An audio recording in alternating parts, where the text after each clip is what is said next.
आधे घंटे में 1:30 बज गया क्या? 1 मिनट की बात कह पूरी करता हूं। मैं कथा में सोचता हूं जब लोग उठ के जाने लगे तो कथा का टाइम हो गया, लेकिन ये तो उठता भी नहीं, कोई यहां बैठे रहते हैं। हम लोग हरियाणा में जब कथा शुरू की आज 25 साल के आसपास हो गए। ये तो बचपन से माँ की कृपा रही, घर में गाय होती थी और बचपन से गौओं के बीच में रहने का सौभाग्य मिला। लेकिन जब आए तो एक बड़ा प्रचलन चल रहा था, समामनी लगानी हनुमान जी के यहाँ। लगाओ भाई समामनी। हर शनिवार को हनुमान जी को मेरे ख्याल से भारत में 32,000 33,000 समामनी लगती हैं। इतने लड्डू हनुमान जी खा लेते होंगे। तेरा भला करे, इतनी समामनी हनुमान जी खा लेते होंगे। हनुमान जी, अरे मैं आपसे वादा करता हूं, हनुमान जी को खुश करना है ना, इसलिए समामनी लगाते हो ना। तो याद रखना, हनुमान जी खुश कब होते हैं? जब मेरे राम जी खुश होते हैं। अन्ना तो दरबार लगा हुआ था, बार बार सीता बाम अंग में बैठी थी, राम जी बार बार ऐसे सीता की ओर देखते। हनुमान जी इधर बैठे हैं, हनुमान जी को कहना पड़ा, प्रभु राम, हाँ मेरे बेटे हनुमान, आज सीता की ओर ही देखे जा रहे हो, हमारी ओर एक बार नहीं। ऐसा क्या है सीता मैया में जो आज सीता की ओर देख रहे हो? भगवान मुस्कुराए, भगवान ने कहा, प्यारे हनुमान, जो सीता ने अपने सेथे में ना अपनी जो ये मांग है सिंदूर से भर रखी है, इसकी लाइन बहुत अच्छी लग रही है। ये मांग का सिंदूर अच्छा लग रहा है मुझे, मैं तो बार बार सिंदूर को देख रहा हूं। ओ, आपको सिंदूर पसंद है? राम जी अपनी बातों में लगे।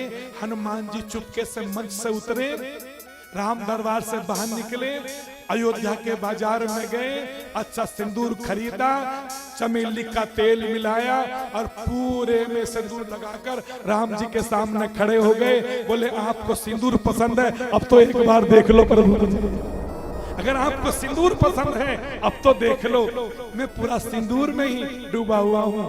राम जी ने कहा, बारे मेरे हनुमान, तू मुझे कितना खुश करना चाहता तो जा, अगर किसी को पीड़ा भी होगी ना, अगर तेरे इस स्वरूप को सिंदूर चढ़ा देगा, जा उसकी पीड़ा भी दूर हो जाएगी, उसका दुख भी दूर हो जाएगा। आज वो हनुमान जी राम जी के खुश होने पर चाहते हो राम जी को, हनुमान जी खुश करना।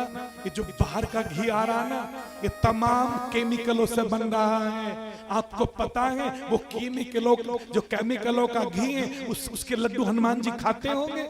और कई कई तो माता बहने, हे भगवान, कहते मुझे हनुमान जी आ गए, फिर ऐसे सिर बखेरती हैं, मुझे हनुमान जी आ गए। आपको पता है हनुमान जी 100 मीटर दूर रहते हैं, माताओं बहनों की छाया मेरे हनुमान जी पे नहीं पड़ती। हाथ जोड़ के प्रार्थना करता हूँ, हनुमान जी को झूठा बदनाम मत करो, हनुमान जी किसी के ऊपर नहीं आते। सीता माँ को 100 मीटर दूरी से कह दिया था, माँ मेरी मेरी मेरी अंगूठी स्वीकार करो।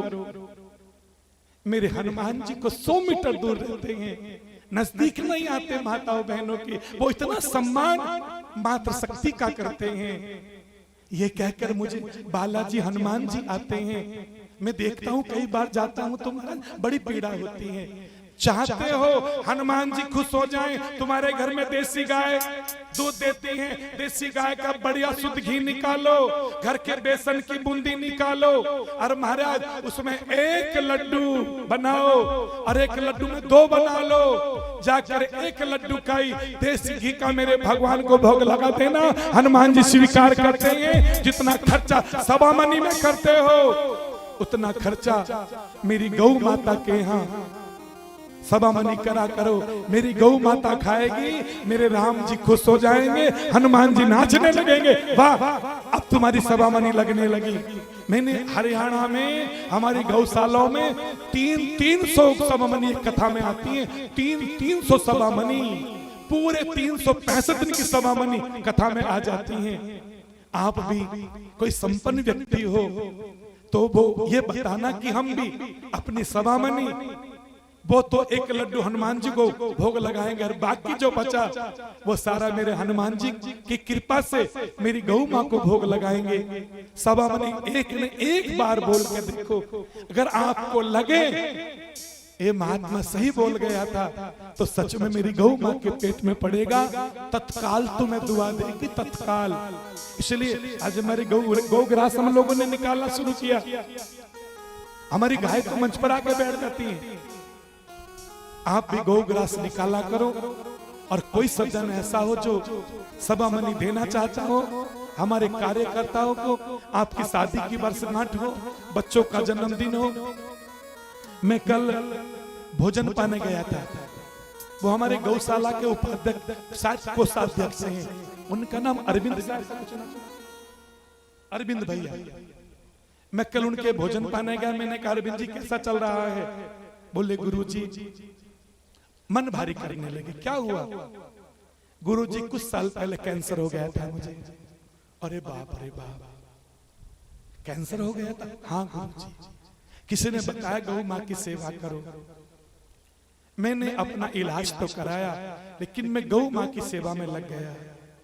और मैं सत्य कहता हूँ गुरुजी, रिपोर्ट उन्होंने दिखाई, कैंसर की रिपोर्ट थी। अब बोले गुरुजी अब मेरा कैंसर गौ माँ की कृपा से निल हो गया है, कुछ कैंसर नहीं है।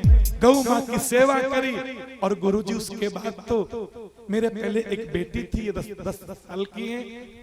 उसके बाद तो भगवान ने मुझे एक बेटा दिया है जो आपकी गोद में बैठा है, ये मेरा ही बेटा है। तो गौ माता बताओ किसकी मनोकामना पूरी नहीं करती? गौ माता धर्म से जुड़ी है, गौ माता विज्ञान से जुड़ी है, गौ माता समाज के साथ जुड़ी है। जो सबके साथ जुड़ी हो उसको अकेला मत छोड़ना, यही निवेदन करता हुआ आज मेरे मन में था कि गौ माता के 3-4 भजन सुनाऊंगा, लेकिन मुझे पता भी नहीं चला कब ये 1:30 बज गया। 1:30 क्या 1:45-2 बजने वाले हैं। मैं कथा को विश्राम दूंगा या हमारे कोई आज नहीं कल कथा में हमारे यहाँ एक तो मैं निवेदन करूंगा, श्रद्धा है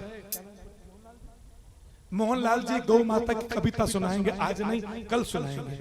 तो कल एक गौ माता की कविता सुनेंगे आपसे। और हमारा एक कोई बेटा भजन सुनाना चाहता है, एक कोई बेटी गौ माँ का भजन सुनाना चाहती है, तो वो 10 बजे सादर आमंत्रित है। हो सकता कल कथा 2 बजे को पार कर दे, ठीक है ना? चूंकि कल की कथा परसों तो यज्ञ ही होगा, तो कथा कल 2 बजे क्रॉस कर सकती हैं। और वैसे तो आज भी 2 बजने में कमी क्या है, 20 मिनट रह गए हैं। तो आइए बड़े भाव से मैं सबको गौ माता के श्री चरणों में सबके लिए दुआ करता हुआ, सबके लिए आशीष की कामना करता हुआ, मेरी गौ माँ, मेरे गुरु जम्बेश्वर भगवान, मेरे परमपिता परमात्मा आप सबके जीवन में सुख शांति दें। उससे पूर्व में केवल 2 मिनट के लिए धन्यवाद के लिए 2 शब्दों को कहूंगा। बहन सबनम जी गोदारा 2 शब्द कहें, वो अगर उनकी इच्छा हो तो, चूंकि वो मुख्य अतिथि हैं, उनको मुख्य अतिथि भगवान की तरह होता है, केवल साधु बात 2 शब्दों में दे दे। मैं धन्यवाद देना चाहूंगा उनके लिए। आइए बड़े भाव से उनके लिए जोरदार ताली बजा के स्वागत करेंगे पहले जी। सबनम मैम। गुरु जम्बेश्वर भगवान की जय हो, गौ माता की जय हो। मंच पर विराजमान स्वामी राजेंद्रानंद जी और यहाँ पे उपस्थित मेरी माताओं, बहनों, बुजुर्गों, आप सभी को मेरी तरफ से नमस्कार। और मैं अपने आप को बड़ा ही भाग्यशाली मान रही हूँ कि मुझे गौ माता की इस कथा में आने का सौभाग्य मिला और स्वामी जी के प्रवचन है वो सुनने का मौका मिला। मैं समझती हूँ कि स्वामी जी के द्वारा जो कथा कही जा रही है, निश्चित तौर पे अपने शेरेका के अंदर और आसपास के क्षेत्र के अंदर गंगा जो है वो खुद चल के आई है। तो हम सब लोगों को इसमें डुबकी लगाने का काम करना है और जो स्वामी जी प्रवचन दे रहे हैं उन्हें आत्मसात करने का काम करना है। मैं ज्यादा कुछ ना कहती हुई एक ही बात कहना चाहूंगी कि गौ माता की जो सेवा है वह कभी निष्फल नहीं होती। जिन जिन लोगों ने गौ माता की सेवा की है, आप लोग नजर उठा के देख लीजिए, उन लोगों को हमेशा उसका फल मिला है। मैं आप सब लोगों से यही कहना चाहती हूँ कि जब भी गौ माता की सेवा करने का आप लोगों को मौका मिले, आप चूकिए मत। बहुत बढ़िया। आपके घर में बच्चे का जन्मदिन हो तो आप उसे गौशाला लेके आएं। गौशाला के अंदर सवा मनी, गुड़, हरा, जो भी सेवा आप कर सकते हैं वो करें। इससे कम आप कुछ करना चाहें तो आप लोग अपने बच्चों को, अपने परिवार को, कोई पर्व हो, आपके घर में शादी की सालगिरह है, किसी बुजुर्ग की डेथ हुई है, उसकी जो बरसी है या जो भी कोई फंक्शन अपने घर में होता है, तो आप आकर गौ माता की सेवा में, गौशाला की सफाई में आप एक दिन का समय दे सकते हैं। इससे अपने को दो फायदे होंगे। एक तो सेवा होगी, एक जो बच्चे हैं उनके अंदर अच्छे संस्कार डलेंगे ताकि वो बच्चे आगे जाकर अच्छे नागरिक बन सकें, संस्कारी बन सकें और नशों से दूर रह सकें। तो मेरी आप सभी माताओं बहनों से, मेरे बुजुर्गों से यही गुजारिश कि आप लोग हमेशा गौ माता की सेवा करें। और मैंने देखा है कि जिन जिन लोगों ने सेवा की है वो दिन रात चौगनी हमेशा तरक्की की तरफ गए हैं। एक बात मैं और कहना चाहूंगी कि आजकल पर्यावरण प्रदूषित हो चुका है, तो पर्यावरण सुधार में भी हम लोगों को आगे काम करने की जरूरत है। जिस तरह गौशाला के अंदर आप किसी फंक्शन में आकर सेवा करते हैं, उसी तरह जब आपके घर में कोई फंक्शन हो, तो बच्चे का जन्मदिन हो, तो उसके नाम से एक पेड़ जरूर लगाएं। आपके घर में शादी की सालगिरह हो तो आप एक पेड़ अवश्य लगाएं। आपके घर में किसी बुजुर्ग की डेथ हो गई हो, उसकी याद में आप एक पेड़ अवश्य लगाएं। आप देखेंगे कि जिस बच्चे के जन्मदिन पे आपने वो पेड़ लगाया, वह आपके बच्चे के साथ साथ बड़ा होगा। और मैं समझती हूँ कि सब जो नाते रिश्ते हैं वो छूट जाते हैं, लेकिन जो पेड़ हैं उनसे हमारा जो नाता जुड़ता है वो बहुत समय तक चलता है। कुछ बुजुर्गों को मैंने कहते सुना है कि वंश चलाने के लिए हम बेटे पैदा करते हैं, तो 2 पीढ़ी, 3 पीढ़ी, 4 पीढ़ी के बाद शायद हम दादा परदादा का नाम भूल जाएंगे, लेकिन जो पेड़ लगेगा उसके बीज से हमारा वंश हमेशा चलेगा। तो आपके घर में किसी बुजुर्ग की अगर डेथ हुई है तो उसके याद में आप पेड़ लगाएं। आप महसूस करेंगे कि उस बुजुर्ग की याद, वो गोद, हमें उस पेड़ के नीचे जाके जब बैठेंगे तो हमें उसकी गोद में की जो याद है वो महसूस होगी। तो मेरा आप सभी से कि पेड़ अवश्य लगाएं, गौ माता की सेवा अवश्य करें। पेड़ लगाने का जो फायदा है वो कि हमें पेड़ हमेशा कुछ न कुछ देता है।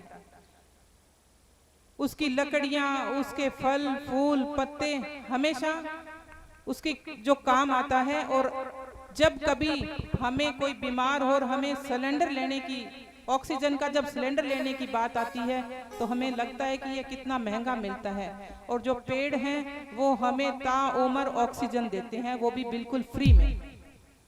और मैं हमेशा जो पेड़ हैं उनको भामाशाह की उपाधि देती हूँ कि ये ताउम्र हमें देते रहते हैं और आखिर तक हमें शमशान भूमि तक भी इन लकड़ियों की जरूरत पड़ती है।